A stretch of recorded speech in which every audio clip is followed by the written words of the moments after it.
China offers three-phase plan resolving crisis facing Muslim Rohingya in MyanmarTEHRAN FNA China proposed a three-phase plan for resolving the Rohingya crisis, starting with a ceasefire in Myanmar's Rakhine State so that refugees can return from Bangladesh, China's foreign ministry said.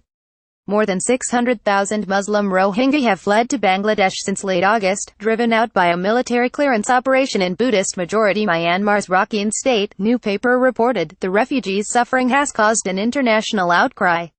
The Foreign Ministers Asia-Europe meeting, or ASEM, in the Myanmar capital Naypyidaw, is an important multilateral diplomatic gathering which happens once every 2 years and is designed to discuss issues between Asia and Europe.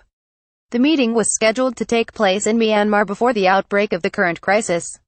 Speaking in Naypyidaw on Sunday after arriving from Dhaka, China's Foreign Minister Wang Yi said China believed that the Rohingya crisis could be addressed by a solution acceptable to neighbors Myanmar and Bangladesh through consultations.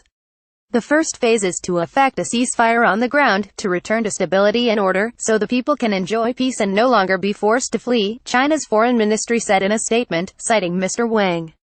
With the hard work of all sides, at present the first phase's aim has already basically been achieved, and the key is to prevent a flare-up, especially that there is no rekindling the flames of war. After a ceasefire is seen to be working, Mr. Wang said bilateral dialogue should follow to find a workable solution, and the third and final phase should be to work toward a long-term solution based on poverty alleviation. Mr. Wang said poverty was the root cause of the conflict.